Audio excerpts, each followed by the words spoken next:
This is Lead with Integrity, where we strip leadership down to its core: self-awareness, honesty, and action. I'm Lena, and I'm bringing you real stories, deep conversations, and a nudge to lead your life with purpose. Are you ready to dive in? Today I have a special guest with me, and she's going to introduce herself very shortly. Just wanted to admire this amazing spot where we're sitting here at Vondelpark. But yeah, like, how would you explain to someone who has never met you before who you are and what you do? Well, thank you for having me, first of all. And this is super lovely. So happy to be here. It's crazy. I've never been here before. I need to drop like a pin in the map, you know? So how to introduce myself? So I'm Katharina. I'm from Greece. I'm trying not to make my work my identity straight off out of the sentence. Fair enough. I do three things, I guess. So I have a women's community in Amsterdam where we do wellness events. That's the thing I always lead with. Then that's 1% women. We have 1% studios, which is creative agency, making events, branding, rebranding, social media for brands. So 1% women is B2C, 1% studios is B2B. And then I also have personal branding clients that I take, which I get B2C also, C2C, B2C, right? Yeah. B2C, yeah. I also have personal branding clients. I help them with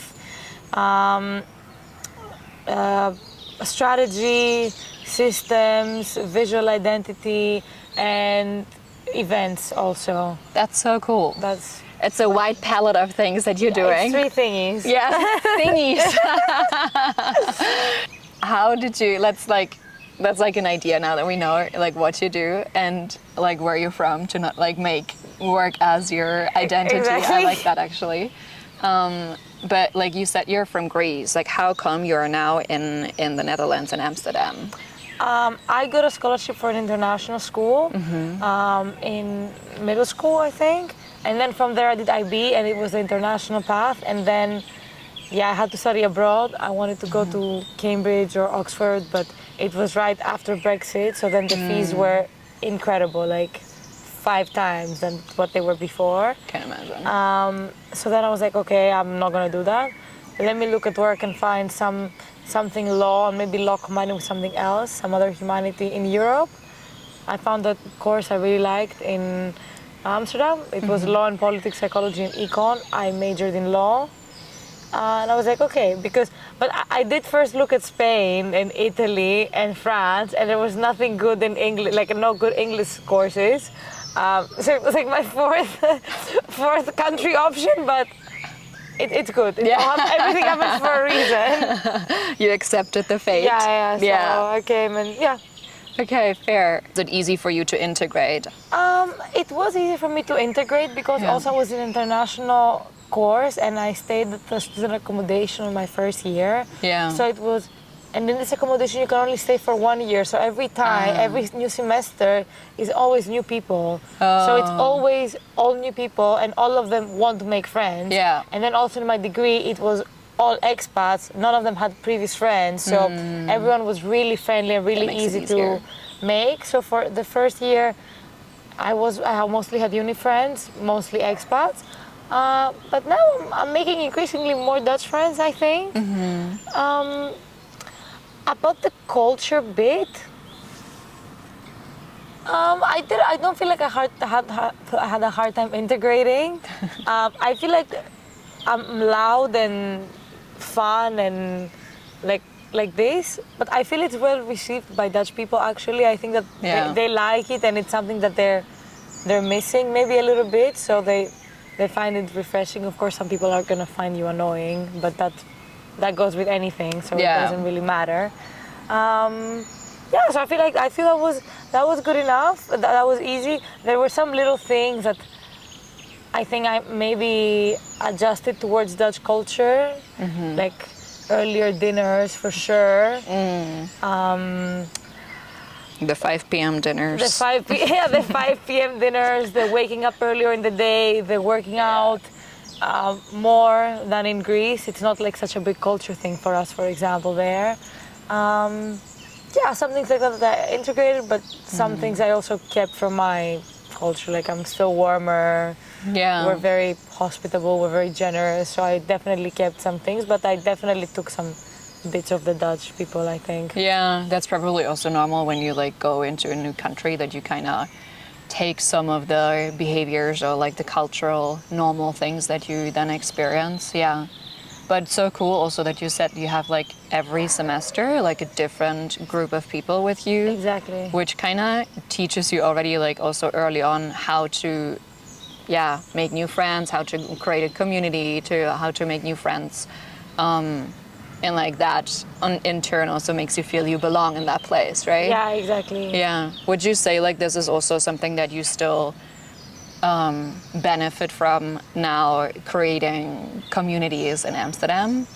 From the experience of changing the whole time every half a year, which is for a lot of people I also know challenging, right? Like whenever you like find a new place to feel, oh, that's my new home. That's like again a new home, again a new home, you know? Yeah. I changed from kindergarten. I didn't go to the adjacent primary school, so I changed there once. Then I didn't go to the adjacent middle school, so I changed there again. And then I also changed in high school. And then I also moved for university, so I was always changing kind of every 3 years. So I definitely think that affected my social skills, like 100%. Yeah. High school was probably the hardest one, I think, because you're 15, so you have your friends, and it was a very intimate school that I went. It was like a small, private one, and some kids were there since they were 2 years old until they were 15, so they were like friends for life. For life, yeah. And then it's kind of hard to join that. The university was easier, I think, because everyone was new, as I said, so... Yeah. And I was actually here with my best friend from Greece. She was staying in the same accommodation, doing a different degree also at UVA. Yeah. So I also had someone. But the moving definitely helps with social skills. But I don't really do so well with meeting like a lot of new people in like very social settings, like university parties and stuff. It's not really my favorite. I get a little bit overwhelmed, actually. Too many impressions. Yeah, at the same time. I don't know, how are you with that? Do you know what I mean? It can be very overwhelming, indeed. It depends how the setting is, I would say. Yeah.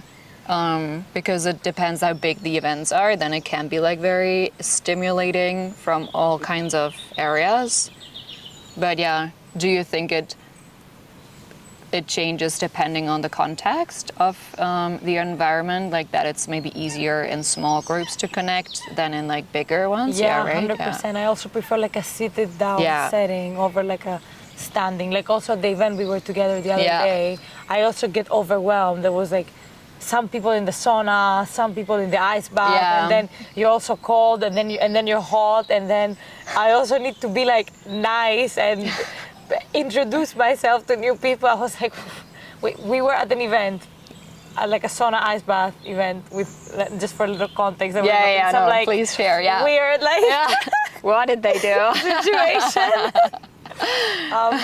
Run to sauna. Run to the sauna. Yeah, no, it was great. Yeah, but do you feel like it's what you said? Moving every 3 years sounds at first quite exhausting as well, like, or but would you describe it like this, or was it just not normal for you? Right? I wasn't moving physically, I was just changing schools, but again, as a child, it's kind of the same as moving. True. Like it doesn't, you have your family, but you move with your family anyway. What you change is like your social circle. I didn't really realize it when I was small. I think it was always for like a good reason. It was a better school, a better area, a better something, so rationally it was always a good idea to move and do it. But it was exhausting. Like when I changed high school, I remember like I was crying for the first like 2 weeks, and everyone was nice to me, but it was just like and even this year when I was traveling away, because first I was in Bali by myself, and then I was in Cape Town, but then I had to have some friends there, but it was again like building your circle from Scratch. zero. Yeah.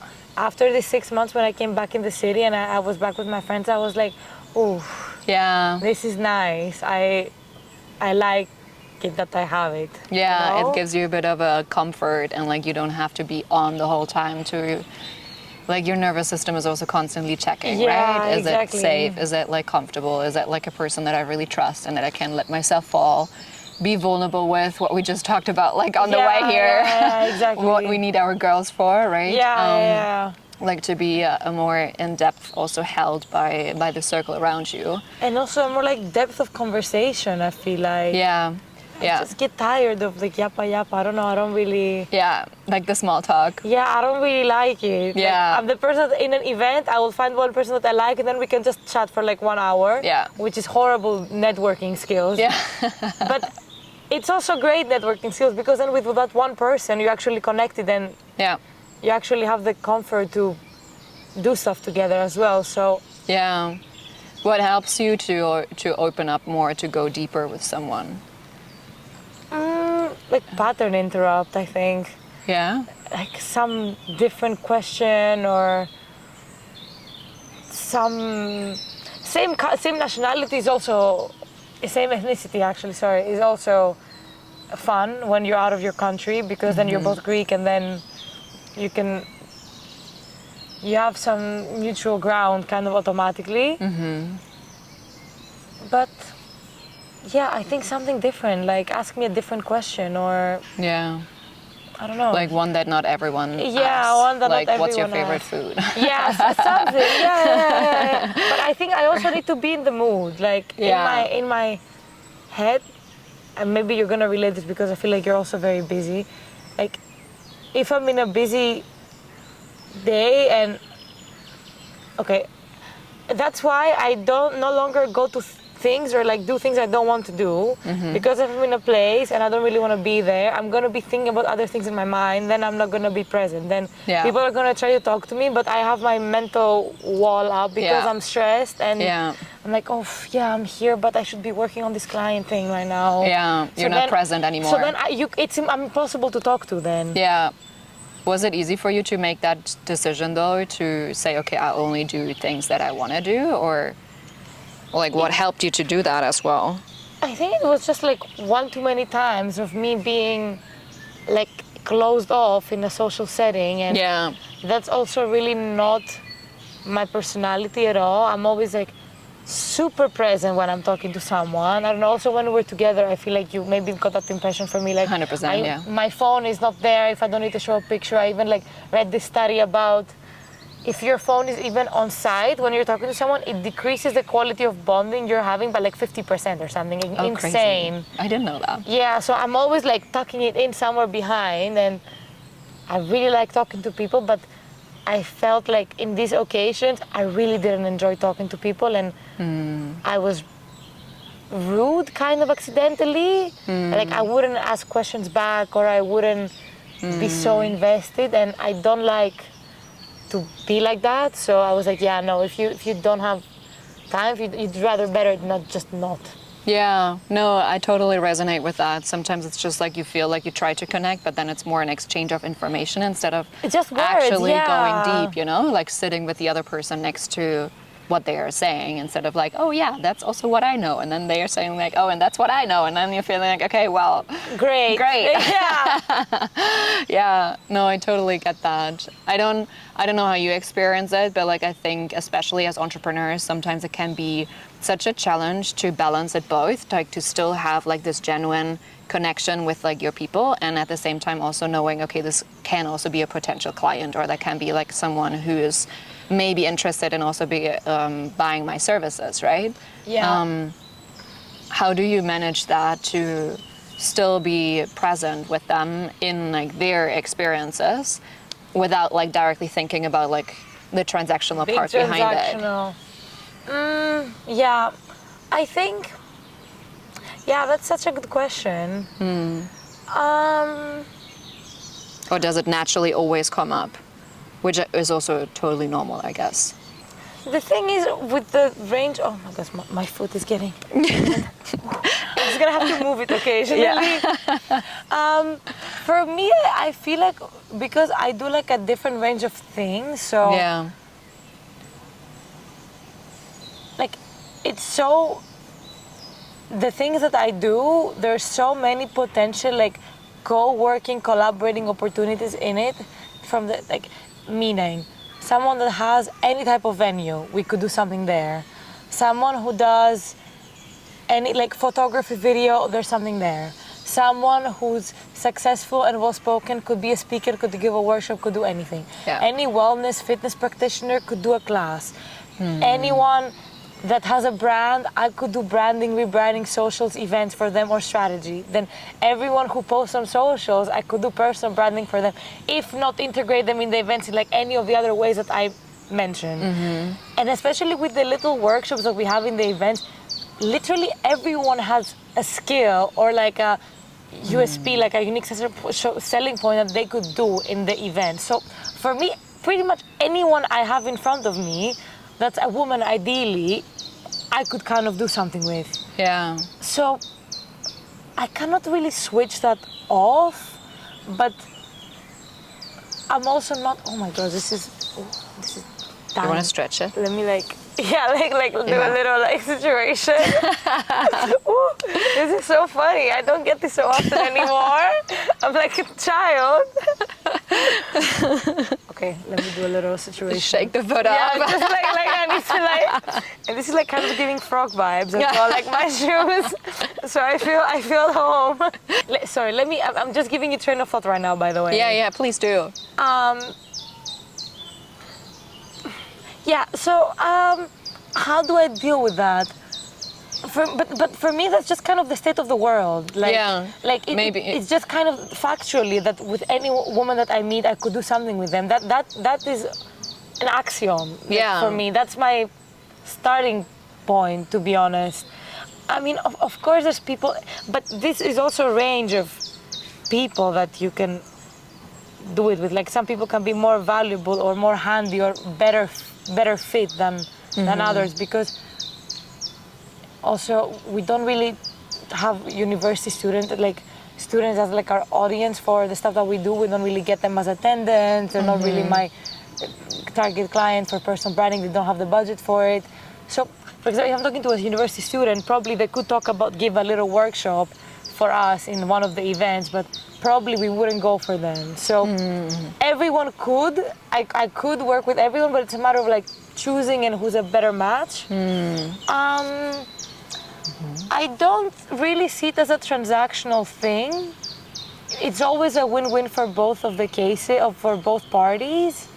And I don't put pressure in meeting these people because maybe I meet someone and they have a wellness brand and they want to rebrand it, and I could do a really good job for them. I will always tell it. I will always be like, hey, look, this looks okay, but it could look better, and I could do it for you, and I will do it better than anyone else. But if they're interested, they're interested. If not, okay. If I don't bring it, but usually I will bring it up if I'm thinking it. Yeah. Otherwise, but there's also referrals. Like also, I think you should always be nice to people, and because you never know who they might mention you to, or they. But I also don't think that's transactional. I think it's just how the world works, and just. Yeah, it's just your being, right? It's just your values that you operate on.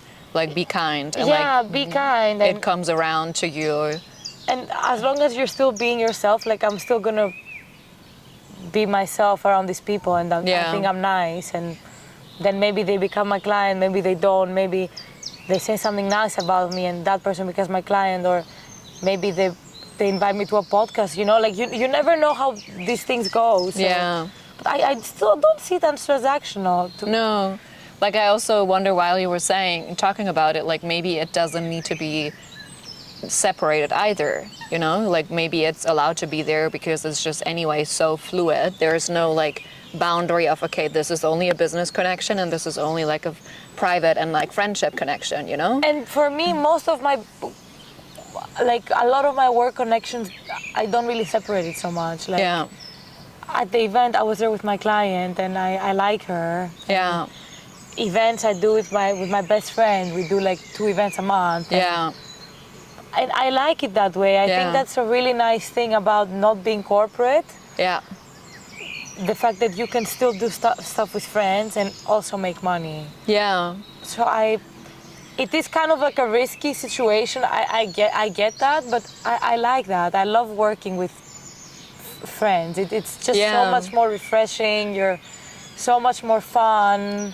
I like it. Yeah, I know that for like a lot of people, it's like this stereotype. I remember like one person also once told me like, I don't coach my friends. And I'm like, why not? Yeah. Like, and they recommended her in like the coaching certification, don't have your friends as clients.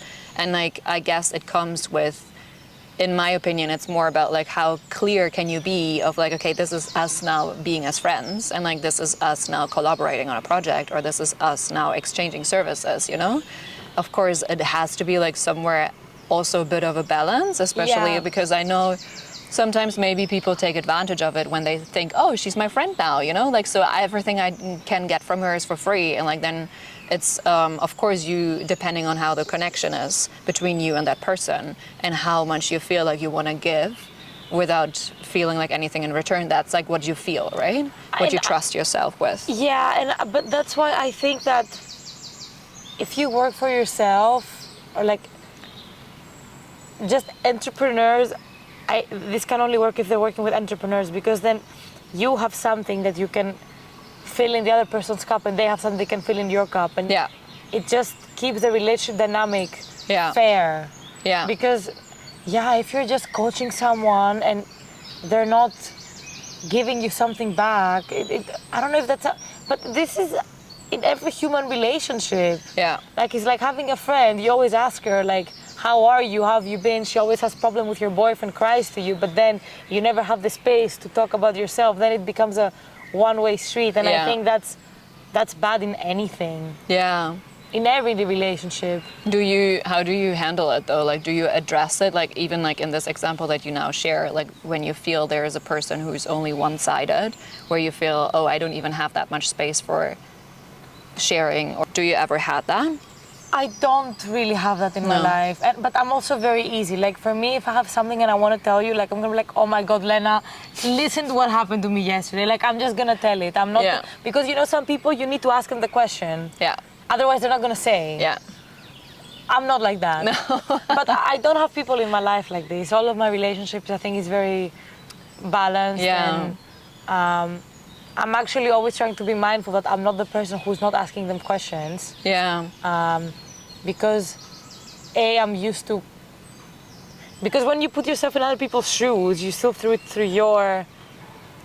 you're still Lena, but in their position. So for me, when I'm thinking of like, oh, if I was Varvara and something bit happened to me yesterday, I would have said it when I sat at the table. Yeah. But like, that's how Kat behaves. That's not how Varvara behaves. So I'm always mindful to be like, oh no, but maybe they're not so open. Maybe you need to ask them. Like, ask them. Mm-hmm. They're not like you or like other super like extroverted people, I guess. Yeah. So I always try to take that into consideration, and because I think that can cause a misunderstanding, like an unfortunate situation in friendships, and also sometimes that's why I don't like meeting with people when I'm busy in my mind, because when I'm busy in my mind, I'm not thinking about like, how was your day? I'm thinking like, okay, I need to be here for an hour and a half, then I need to go, I need to work on this client project, then I have this call, and then the hour might have passed. I'm like, wait, what did Lena do yesterday? Like, yeah, I get that.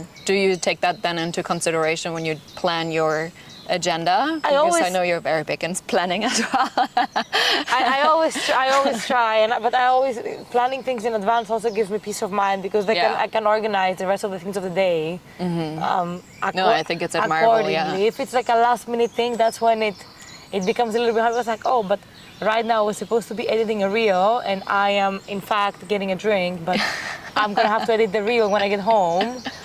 And that's not gonna be great, Yeah, so thinking ahead as well. Yeah. I think that's a big thing. And also taking it into consideration when you then know, okay, I need to edit the reel, but I'm having a drink with a friend and I want to be present with that friend. You make the decision. Like, you're either going to go to the drink and make the piece that you're going to make time tomorrow. Yeah. Or like, don't go home. Yeah. But about the exchange thing that you said before, if it's a one-sided thing, because I do have people in my life that are still my friends and maybe from back home as well, that we don't necessarily get along like business-wise, like we don't have common grounds, like they're working a 9 to 5 and they love it, or like they're a doctor, you know, I cannot help a doctor somehow. There's nothing. Maybe you can. Yeah, maybe I can, I guess.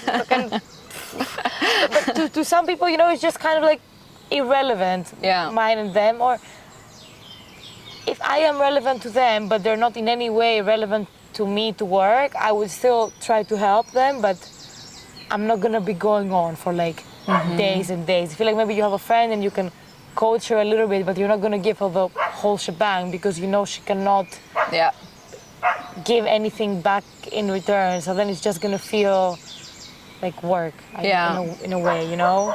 But does it limit you from like still being friends with them even though they can't give you anything in return?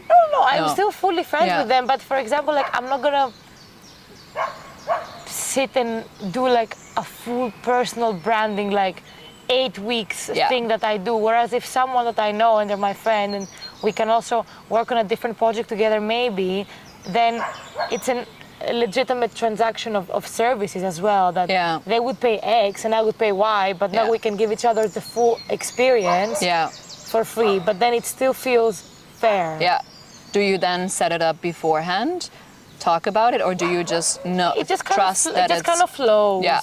You just kind of know, and these things don't always have to be like timed, like, okay, we start now, you give me the coaching and I give you this, but it just kind of naturally happens at some point, and it's really nice. I like that, and also trusting that it will come back, maybe sometimes not even from the same person, right? Yeah, exactly, but it always comes. But it's also more about, with like entrepreneurial people, maybe, you can just learn from each other in terms of like also mindset, I feel like, or little wisdoms, or like little hacks, or you always learn with each other, I feel like, regardless. Like it comes back in ways. It also requires you to have like an open mindset for it, right? Like to not have this tunnel vision of like, oh, okay, I'm doing this now to receive X, Y, and Z back. But like I'm doing this, genuinely want to do this. And like I trust that there will be anything that comes back. Yeah. And it always comes back from the universe, like I feel like. I don't know, I've been talking about this so much actually lately. Give me the whole rundown. It's been insane, really. I think since I started the community, where I was just like, I didn't even really had like a business plan for it at all. I was just doing things. But I was like, oh yeah, let's do this. Oh yeah, maybe you can come to, maybe you can do the class, an event if you want. It's like everything I did, it all came back to me. And everything I do, it just comes back to me from like one way. Or also, if you have a summer house and you have a friend and you invite them there every summer and they never invite you to their house, then you're just gonna stop doing it. Yeah. You're gonna be annoyed. Yeah. And you're gonna stop doing it. But would you say that? Would you tell the person like, hey, I kind of expect you to do something back? Or do you just trust that the person would read it? I don't like going into this one-sided relationship, so I wouldn't really let it get to 10 summers I invite you and you never invite me, because then you're just gonna end up annoyed at the person and kind of maybe resenting them. So I don't really let relationships get to that point. You would address it beforehand? Yeah, but I would also I would address it beforehand, or I would just stop inviting them after like a little bit and just be like, okay, I'm not gonna force anyone to like put them in a comfortable situation where they need to explain themselves, but I would just maybe like take a step back from the relationship, you know? So in that sense, with these people, if we have no compatibility business-wise whatsoever, maybe I wouldn't, let's say, give them like full on 8 weeks of personal branding coaching. Yeah. If it's something, of course, in the context that I am busy and I do not have the time to spare, because of course, if I have nothing to do and I can just help them out, like surely I'll do it. But if I have something else I could do at the time, that could be paying me, then I would focus more on that. I wouldn't give them the full thing. I would still help them out, but maybe I wouldn't do it like 100%, because then there just creates a disbalance in the relationship, and there's going to be an annoyance. No, 100%, and it's exactly what you said with the resenting each other then, right? Yeah, exactly. Yeah, and then it doesn't, there's no win for any of you. Like what you said also right in the beginning, I was like, there's always a win, but if there's not, then you kind of draw back, right? From what you said also, it's like always you feel like the genuine giving gives it back somewhere around, right? What you also said, like being open for like that, it can be a mindset shift, can be like a I don't know, like a conversation that they will then have about you with someone else, right? Yeah, exactly. But do you not also feel that sometimes can be going to like an extent that you kind of lose yourself in it, or? And that's very interesting. Actually, we had this joke with my friends that in your 20s is the time where you put your don't put all your eggs in one basket, it's a saying. So 20s is the time where you put the eggs in all the baskets. So we're spreading the eggs. So this is... I like that. It's a good metaphor. I think it's a good metaphor to look at it, you know? But jokes aside, I also heard this thing, and someone was talking, they were saying like, yeah, people were saying that we were lucky and it was someone very successful, and yeah, but it was like we were not... It's not luck when you're just putting yourself in all the situations that you can where you could be lucky. Yeah. Like putting yourself in all the rooms, doing all the things, being nice to all the people and showing up every day. Like you will eventually meet this one person that maybe changes your life, is your next business partner, your next client, your next boyfriend, cool venue, your next boyfriend, your next best friend. Like, and it goes with anything. And I've always been like, I was good at math and stuff, and I was academic, and I was also methodical what I was doing. Like I knew, I was like, oh yeah, I want a bigger bum, I need to go to the gym. I want to get a boyfriend, I need to be out, I need to go on dates. You're not gonna meet someone on the street and then you're gonna blink your eyes and you're engaged. Like it doesn't happen like that. But I think that's also the difference between like manifesting in the stupid sense of the word and in the also things flowing and happening. It's still action. Yeah. But yeah, you asked me if it's exhausting. It is, but I'd rather... Everything is exhausting. Nothing comes easy. And it might seem like it comes easy even to me when I had this incredible job. I got this really nice sales job, fully remote.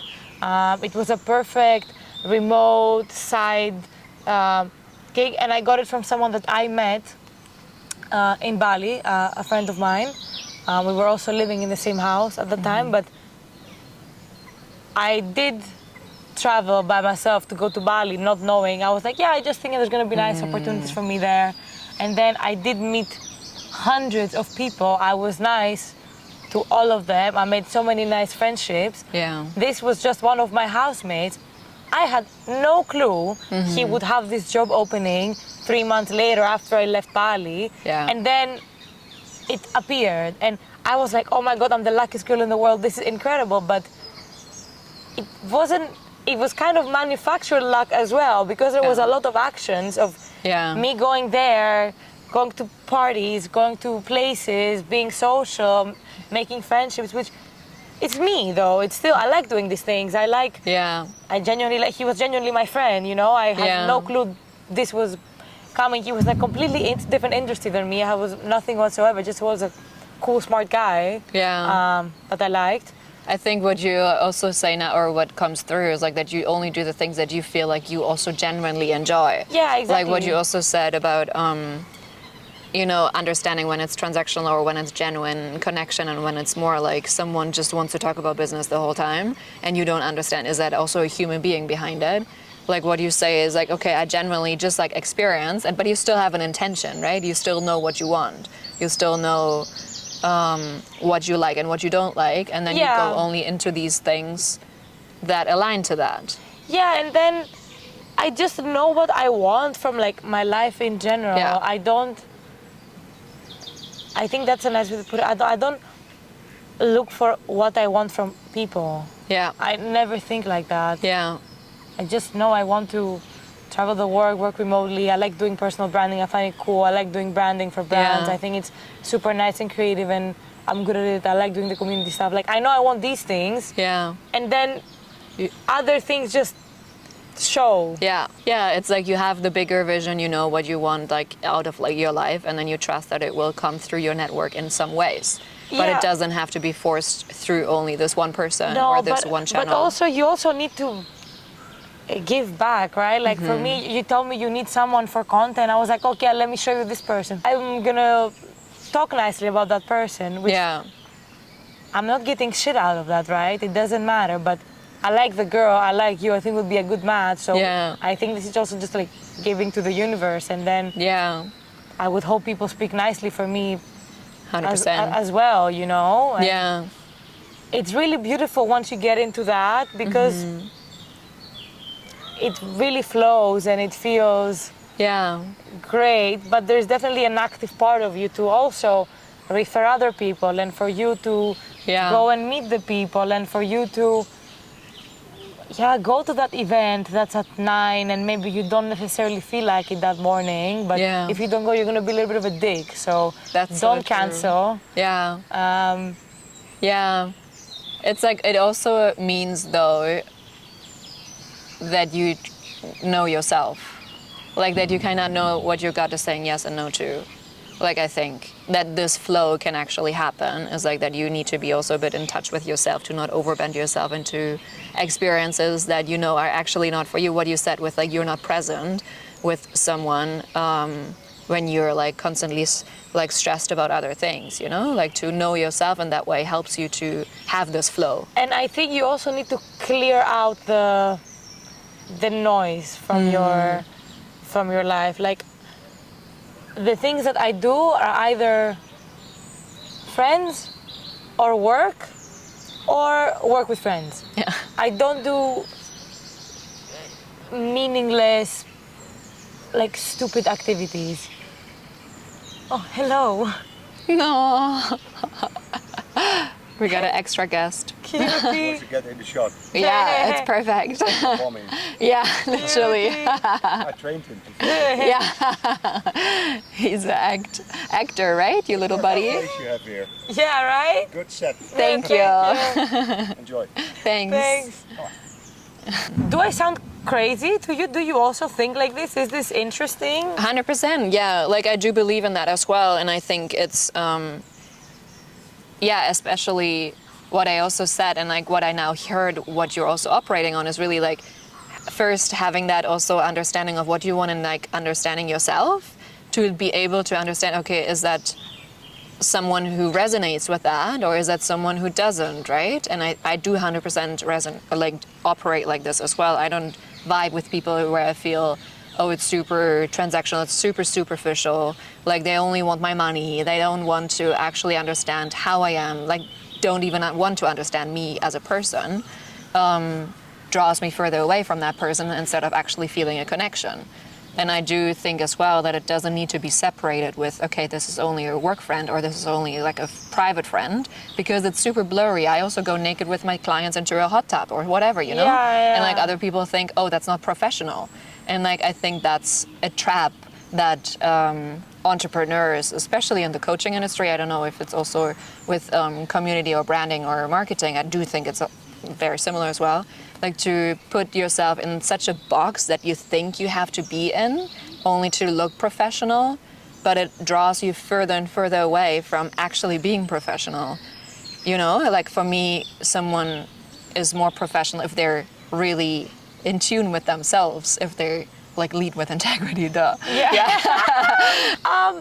You know what my thoughts are on this? I think that it's like keeping the distance can be a way to make people take you seriously. It's kind of like an easy way to make people take you seriously, or at least like give you like an authority look, or like a, you know, it just kind of feels like a button that you press and then okay, no, but sorry, I don't go for coffee with clients, you know. It just can't. But I think if you can be yourself and be comfortable, and people still take you seriously, like if you can interchange between, let me like think my words. Yeah. Because I've never thought about this before actually, but so you're making my brain like nice go right now. Yeah, because I haven't been keeping it professional with the girls on the team or with anyone, to be honest, in my life. I never have this fake distancing thing since I've been working for myself. Or maybe we just define professionality differently. Yeah. It's your deliverables and how good your quality of work is, and if you organize the calls, and if you join the calls, and if you deliver. And I think this is a really great benefit of working for yourself and not being in the corporate world. Yeah. That you can still, like, for me, when I was working a little bit in a marketing agency, really big corporate, like multinational, and there it was very much like this, like that, like that, like that, professional, blah, blah. And then when I was doing freelance sales, actually for the sales jobs, my bosses were 25, and I was finding my employers on Instagram. So it was a completely different work environment.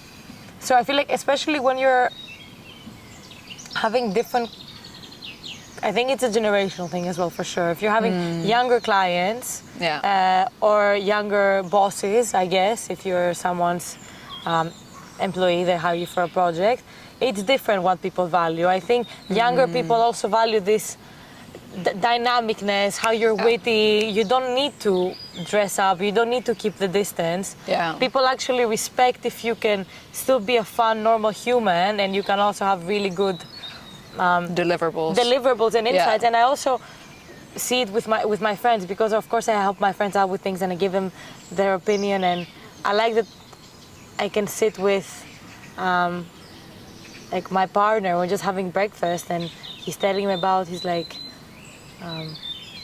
business, and we're doing a brainstorming, and we're talking about something stupid, and we talk about his business, and I say something and he's like, oh yeah, good idea, and I'm still taken seriously because that's what I do for a job, and it's still professional advice offered in a non-professional setting. Or with my friends, I'm like, oh yeah, you should do this or that, and before we were just making stupid jokes, and they still take you seriously. I think that's the real compliment, is if you can just be yourself and be unserious, and then when it comes to your work, people still know that you're charismatic, and what you're saying, that's it. No, I think that's a really big compliment. It is. Also, when I have people from my personal life that were just my friends, and then they were like, oh yeah, I want to introduce you for them to hire you. I'm like, oh, but you've seen me like hungover, like on a Tuesday morning. But you're good. It's actually only happening when you also embody your work, right? When you don't have to feel like, oh, now I need to switch into a different head or like into a different personality, because it should be the same person, right? But I also think, for example, with the music industry, like the music talented people, that they're just like chilling in a park, and then they start singing, you know? It's something that is just in them, but you wouldn't think they're less competent of a singer because they're sitting by the grass, or because versus them being on a stage. Like, a singer is a singer, and you being a good coach, you're a good coach, like now behind the Zoom, and it's the same brain that. So I think it's kind of the same. I like that metaphor with the musicians. It's true. It's the same. Like, so we're gonna think about the musicians next time. And I also think that people see you as kind of like a little genius almost, when you can just have in a super casual setting and just be super insightful and have this, and you don't need to switch it on and off. It just feels very much innate. Yeah. You know? No, I think that's 100% the case, where I also feel like, oh, that's much more professional instead of someone who needs to put on a blazer or whatever, just to feel more, okay, now I am the coach or now I am the leader. You can be that even in between conversations of like, okay, I'm hangover and I still can give you like business advice and I'm like still only sitting there in my PJs, you know? Like, it's the same. It doesn't matter. So I really like the metaphor with like the stage, because sometimes I feel, especially in the online world, we put people so much on a pedestal, on a stage, because they have maybe thought leadership or like they didn't care, right? Like those are the people who just share their thoughts. And like, but then it can happen quickly that we just compare ourselves to them and like feel like, oh, they're much better or they're much higher. They're on the stage and I'm just here on the grass, you know? But we forget that they sit also on the grass sometimes. It's the same. And I think you can really make a nice impression to people when you can you can be like that. Because also with the girls on the team, I would be taking meetings with them from like some random place. They were like, oh my gosh, girls, look, I'm in the bush in Botswana. Like, look, this is a little like, and there's a little hippo over there. Like, can you see it? Or, oh yeah, we had a fight with da da da. Like, I think that is refreshing to people and also makes an impression. Yeah, and makes a team be driven and makes a team, or can also make a team feel very disconnected and feel like, oh, I want to leave this team, right? Yeah, it's also fine. Yeah. But then you create better culture, better connections with people, because then they have something they can... Yeah, they like you, you know? I was wondering, you said earlier something about like that it depends on like who you talk to. Like young people really value this vibrant and like natural type of leading. But I also know that you are in contact with other generations, right? Do you then adjust that, or do you stay in that wittiness? How do you manage it? I stay in my wittiness, to be honest. If I feel that with someone we're so unaligned that I would have to like suit up for them, I'm not really gonna do it. Yeah. I guess, but I don't like saying these like theoretical big things, but for example, I also know that if I wanted to get a collab with this very prestigious venue and I knew that the owner was this old lady that is really old school and stuff, I would, but it would be an exceptional case. Yeah. It's still, there's a little duck climbing up the tree. It is something that I would do exceptionally. For me, it's also, no, but I think I'm confusing dressing with with talking, you know, because I am a very big, and I do like to understand like social dynamics, and I know how to dress for that occasion, so I'm a very big advocate of like dressing for the occasion, so I'm not showing up like this to a super serious business meeting with a corporate person, you know. I'll do something different. I also in my life, I like to be blazered up, I like that in myself, so dressing wise, I dress for the occasion. If I'm meeting my partner's family, I will wear something different than going for breakfast with my girls, maybe. Or going for drinks with the girls. It's different attires, and I think that's perfectly okay. And I can talk about this for hours, but when it comes to the wittiness, to the talking, I wouldn't change that. Yeah. This is the same. Yeah. I also think that also older people, if someone was super unaligned with me and they wanted someone like super like this, I wouldn't be having a meeting with them in the first place. Yeah, so there has to be like some kind of alignment on the personality. To the general, like maybe someone can be a little bit more like stuck up than me, let's say, and I can be a little bit less, but it's still to the point where I can still be myself and they want to be there. Yeah.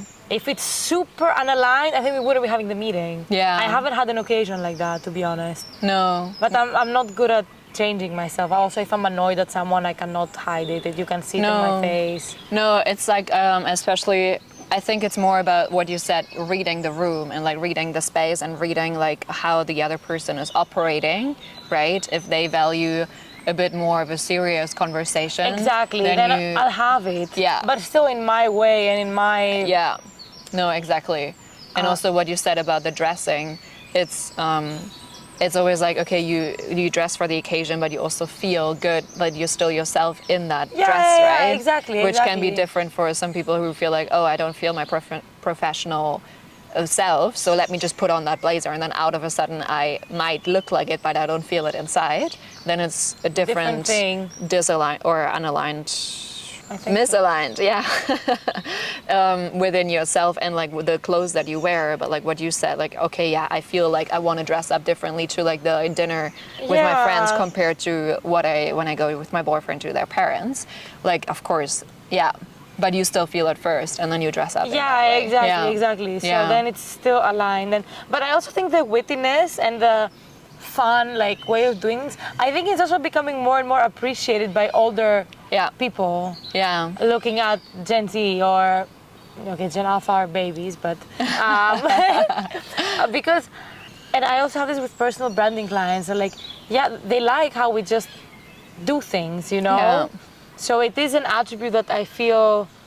Is she gonna come over? Was that also a little baby? It's becoming more and more appreciated, this dynamicness. So it's not something I would want to hide regardless or change. Yeah, I guess it helps them also to let go a little bit of their tied-upness, right? Yeah. You said earlier as well about that you go to the events, plant your eggs kind of, right? Or like divide the eggs. And like to put yourself into the field, to like talk to the people, like you're only one person away from like your next boyfriend or like whatever, right?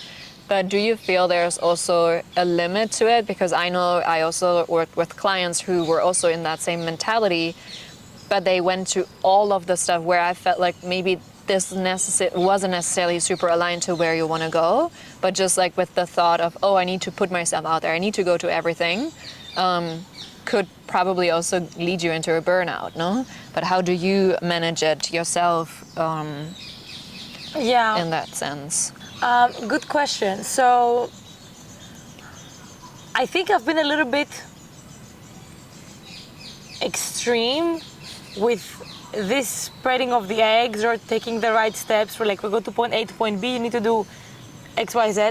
I think I've been extreme in all aspects of my life. Like I've been extreme with like going to the gym. I've been extreme with going on first dates. Like I've been on like 3-4 first dates in 1 week.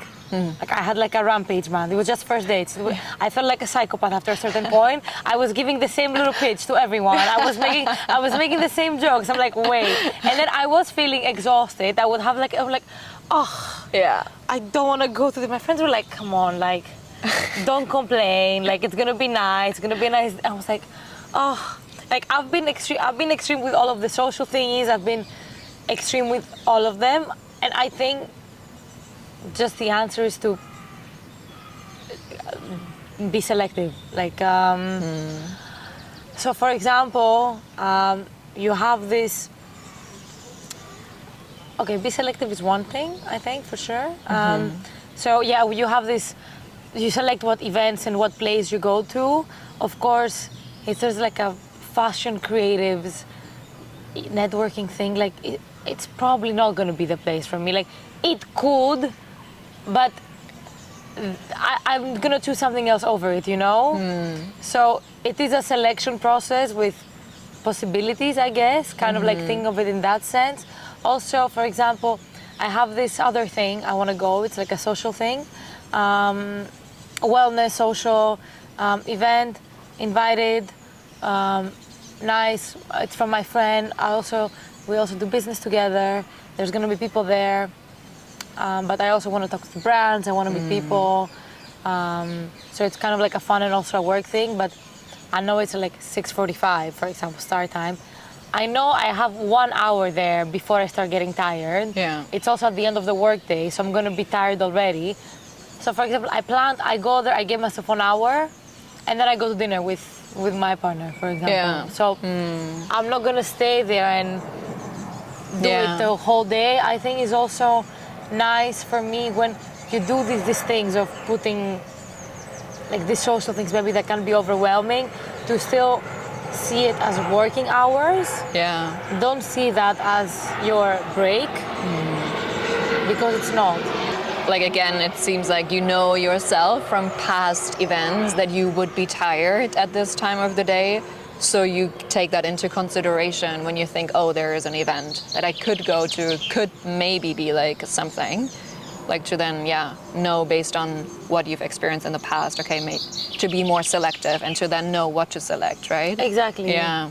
And also like knowing yourself, I also know like in our events with 1% Women, like I just get overwhelmed in a room of people where everyone wants to talk to me because it's my thing. Yeah. And a lot of times it's also like transactional. Sometimes it's just curiosity, but I get overwhelmed and I get tired. So I just know I'll talk to people for a little bit, but I'd rather be like making the content and be a little bit more in the background. I enjoy that more. So I also know that for me. Has it always come easy to you to do like this selection? And like being so good in knowing yourself and leading your life and scheduling your life accordingly, or did you have someone teaching you that? No, I didn't have someone teaching me. I was always really good with time things because I was always super outgoing and super social, and I always wanted to do fun things. So that taught me good time management since I was little. Like since I was at school, I always wanted to go out with my friends and do things. Uni also, I was doing a super hard study, super demanding in terms of like hours of being at uni and workload and stuff. So I had to become good at it because I always had to find the most efficient way. Like before ChatGPT was discovered, we would like split the readings amongst like 5 people, and each of us would make a summary, and then we would exchange it. So we would do like 1/5 of the hour. So I had to do that because if I was doing all the readings, let's say I would not be able to have time for anything else in my day, genuinely. Yeah. But it comes still like that, you know yourself, or like I find that so cool that you're like, do this process, because of course like you also know people in high school who know they would need to level up and like to be more on top of their things, but then they're not, like they procrastinate, or like they push it to a side, or like they feel like, oh, I can't handle the pressure. But for you it was more like, oh, I'm motivated by it, I try to make it work, right? I need to do it. Yeah, but of course this is all of this comes with ups and it comes with pros and it comes with cons as well, right? Yeah. Like, it's also sometimes hard for me to just like switch off and just be. It usually takes me like a little bit of time to be comfortable in the now we're just chilling. Yeah. Yeah. And that I also need to frame in a productivity frame. So I think being selective and the framing thing is the two most important things about like the not burning out, to be honest. And the framing thing, like I'm also thinking like now I'm sitting and I'm relaxing, but this will replenish my creative energy, juices, all of that. So it's still gonna come back to me in some way, and that's gonna help me. But the fact that even the relaxation, I kind of need to frame it in a productivity way. It's interesting, you know. It's something. But about me knowing to be selective and stuff is because I've been like extreme with like a lot of these things at some point. And maybe it wasn't like I did this like speed dating month and then that same month I was like, yeah, actually that sucked. I usually, you always understand it like a little bit later, you know? Yeah. Same with when I was traveling to Bali and Cape Town, I was going to all of these things and meeting all these people, and yeah, it was great. I met some really nice people out of it, but that's always a exception to the rule. Like from the events that you go, most people you don't become friends with. You become friends with one out of X, of course. But then I came back to Amsterdam, and then I just felt like, oh, this is nice. And then maybe like a month later, I was like, yeah, actually, like all of this empty chit-chatting in these places, I didn't really enjoy. I wouldn't go again by myself to move to a new place. I would travel with a friend, and then two of us could do, but I need like a meaningful, deep relationship with me if I'm gonna be somewhere for 3 months. Yeah, but like, so you also needed a time to reflect first to understand what frame you're gonna go for next time, or like what selection you take, right? Kind of comes like a little bit later when I understand these things, but then it's nice that I can realize and I can take it with me, like moving forward, you know? So you would also say like it's beneficial to sometimes go for one road and like go all out for this. Yeah, and see. Right, and then to see in the retrospect what worked and what didn't. Yeah, also trial and error, but trial and error, but mindfully, like reflect on the experience, you know? Because if you just go to all the parties and go to all the things, and then you're just kind of maybe feeling a little bit empty or like discomfort coming back home, but then you don't really sit with it and understand. You blame the weather or your period, but then you're just gonna keep doing the same mistake like a donkey, you know? Yeah. Like a little bit. No, that's true. Yeah. No, but it's like such an important step to integrate what you learned while you were in this experience, right? And it's also hard. Like for me, I used to write a lot more, like essays, poems, thoughts, just whatever, do it more. I used to write more just as a way of like sitting and understanding like how I felt a little bit, and I've been doing it less now that I'm busy. I don't know how good you are with that, taking the time to just like sometimes better than other days. Reflect, yeah, exactly. Yeah. But I think also it's hard to push for that when you're busy, but I think it's so important because then you can make these reflections like a month earlier, let's say, or like 7 events earlier, or you can save yourself the time. And Do you schedule these things as well? No, no, I did. However, Alex, we love Alex. She's a confidence coach. She also has her own little journal with 1 question every day. So this is a 90-day thing. And because I was really trying with the journal, I was like, I want to do it more. And the moment the day before, I was saying that I want to journal more. The next day, she gifted me her journal. It was one of my beautiful, coming from the universe straight to my hands situations. She gifted me her journal. I was like, great. I'm going to do this every night before I go to sleep. But it's just like a tiny little sentence. Oh, that's a pretty dog. Hello. Hi, friend. Oh. We have a friend.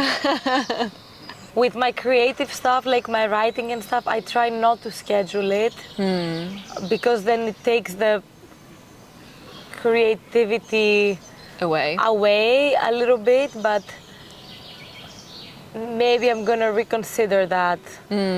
I know that when I'm very stressed, I cannot sit and write. Yeah. It doesn't work. But maybe I will schedule it in for like Sundays, you know, like maybe like put 1 hour aside on Sundays or something like this, because I always say like, I don't want to force myself to write when I'm busy, but I'm kind of always busy. And then you never write. And then I never write. I wrote, I was really funny, we were in Mallorca before, like last week, and I was with my friend Varvara, and it was one day, and we were tanning because it was peak UV hours, and I was like, okay, I have 3 days to tan, so I'm gonna maximize it, of course. She goes all in. Exactly. I was like, I'm gonna maximize it. And then when I was done with my maximum optimal tanning conditions, I was like, okay, now I'm gonna work. And guess what? The Wi-Fi just died within like 1 minute. So I was just sitting there. I was like, okay, I cannot possibly work. There's literally like, I cannot work right now. I could film, but I had nothing to film in the house. It was just, I had enough content, so I'm like, okay, I guess we are here. So let me write. And I go out and I started writing, and I was really enjoying it, and I was writing again. And I was like, I should do this more often. So I go back to the room. I was like, Vara was like, how was your little like chilling writing session? I was like, yeah, it was good. For the 400th time, I realized that I should write more often. This was such a good like moment for me to keep in my mind. about why I should do it, because I think it is literally time 200 where I write that I should write more and that this is great. Yeah, but I understand it's also sometimes difficult to balance it all, right? Like to be on top of all of the stuff business-wise, and then also feel like still I have enough time for my creative side personally, right? And then be in touch with the politics and the social things that are happening in the world. Yeah, you have to be selective. You have to be selective. But maybe one more question about like how you actually developed that quality in yourself. Like, were your parents in any way shaping you to be responsible for yourself? In what way? Super academic. Both my parents are self-made completely, coming from lower middle class families. Both studied their ass off, became doctors, worked their ass off. Both of them, my dad has 2 practices, my mom has 1. My mom was studying and working at the same time. My dad, not super grinding in the studies, but in his adult life, he was always waking up in the morning, making us breakfast, driving us to school, would go to work, come back at 10 p.m. 2 offices, blah, blah, blah, blah, blah. My mom would be working also in her own practice and also like always cooking food for us and doing all these things. I grew up with this type of people. Yeah. Then, I love that. Everything, you want this, okay. If you get good grades, you're gonna get it, you know? So I grew up like this. Yeah. Which, again, it works.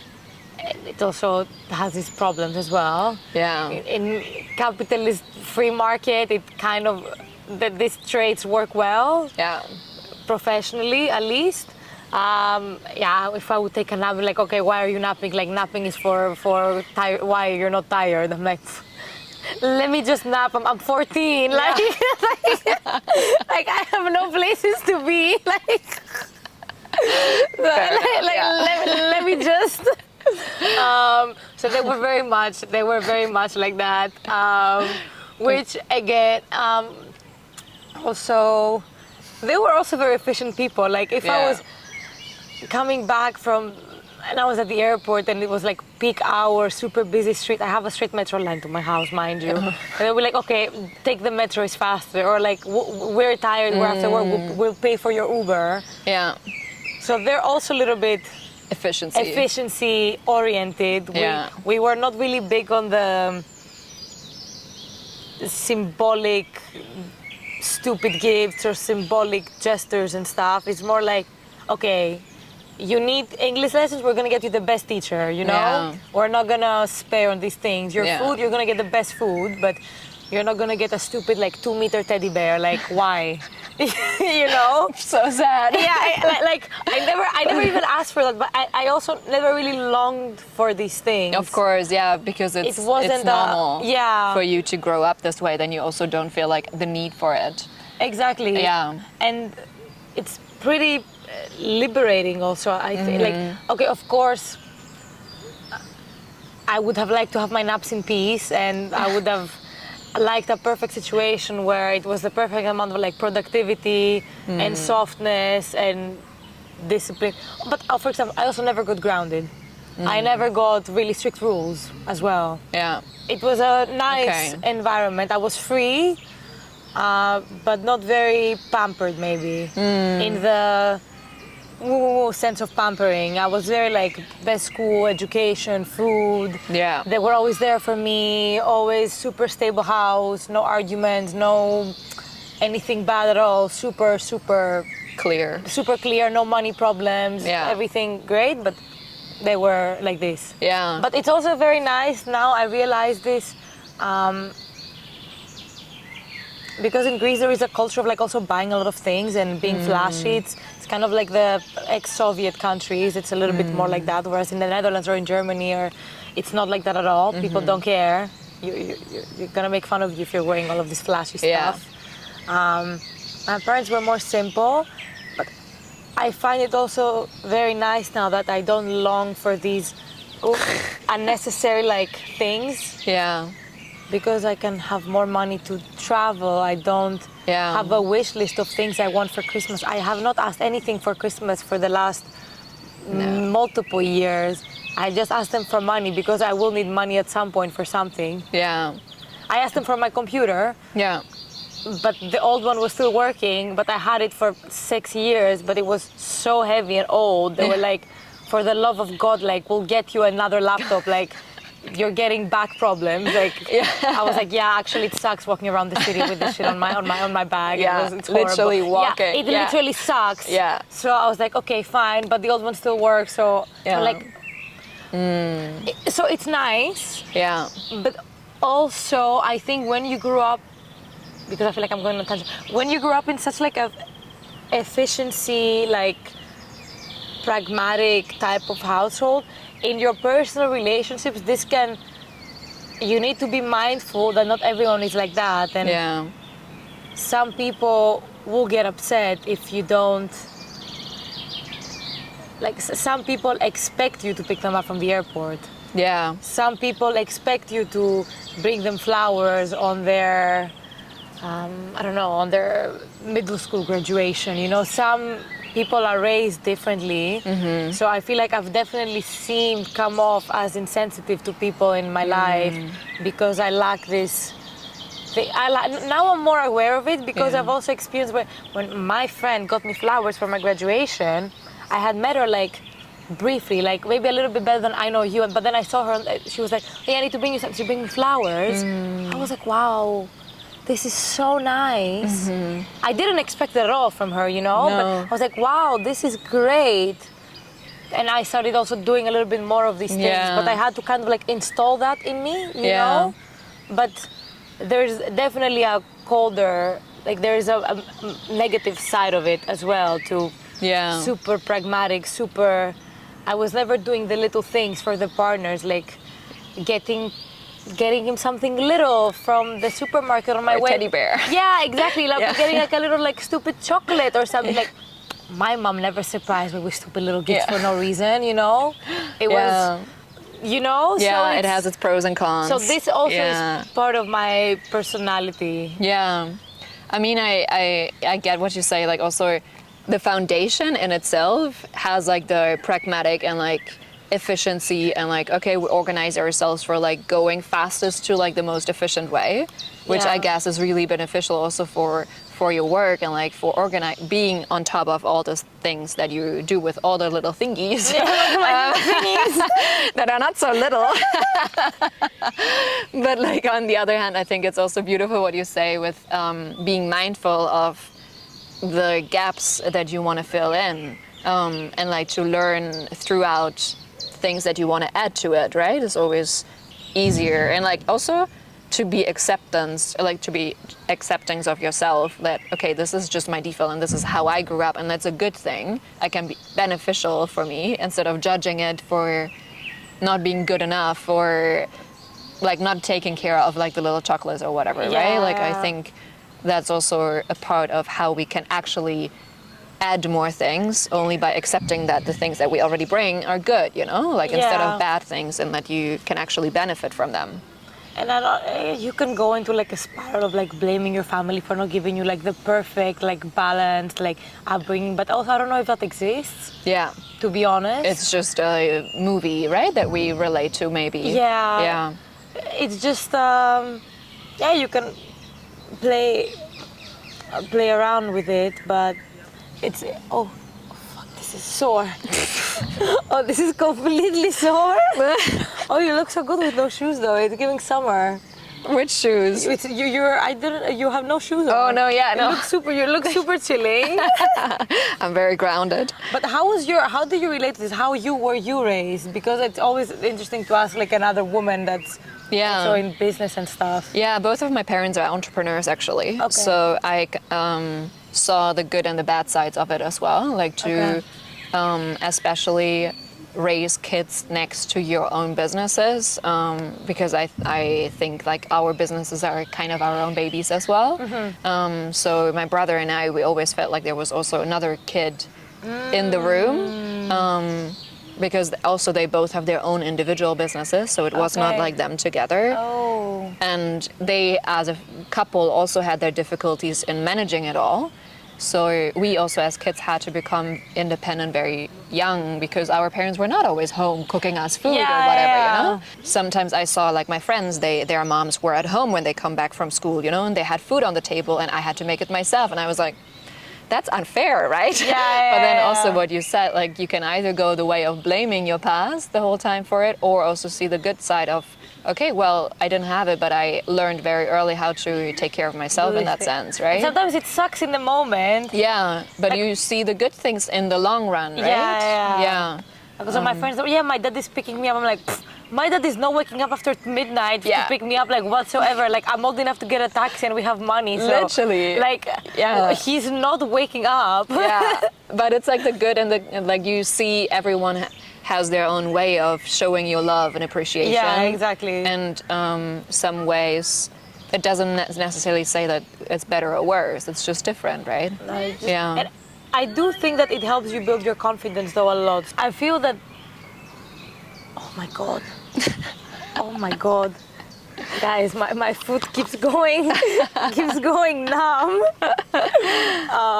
We have to do a big walk after. Exactly. Ooh, Jesus. But what I wanted to say is that these things of kind of being left to figure it out, I think that's what builds your confidence. And a friend of mine actually, I was very flattered that she told me that this reel that I was saying about the difference between like successful and unsuccessful entrepreneurs, that the successful ones are those that trust that they're going to figure it out. And I feel like maybe this is something that when you come from more like hyper independent, hyper efficient, like more families, you're kind of forced to figure these things out by yourself when you're little, but then you always do. And then that gives you this inner belief that you can figure it out, and then you can just start building this up to like bigger and bigger tasks. Because I also relate with this a lot. 100%. Also with like, they were like, no, we're not taking, you can take the bus. I had no idea where to take the bus from. I found it. I was like, okay, fair. I found the bus. I started taking the bus the next day, and then I started taking the metro, and then I started traveling more by myself. Then I was looking for an apartment in Amsterdam.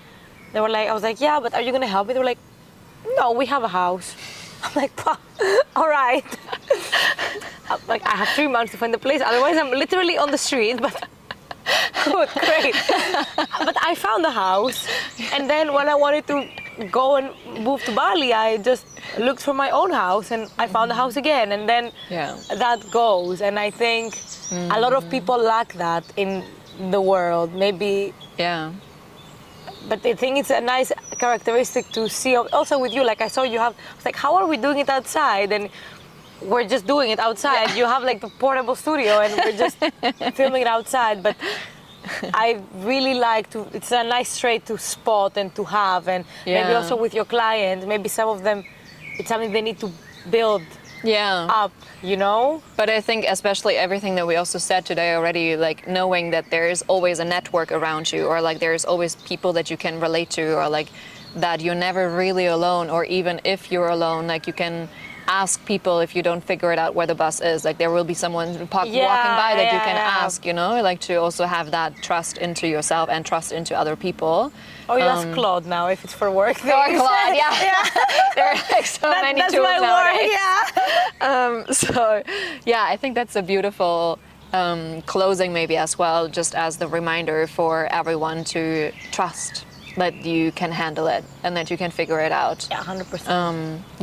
Do you feel like we missed anything that you wanted to share today, or that you feel like maybe you want to give someone who's watching this and also is thinking about starting either their own thing, building a community, like what would you, is there anything that you would tell them? I would tell them, I think when you're starting out,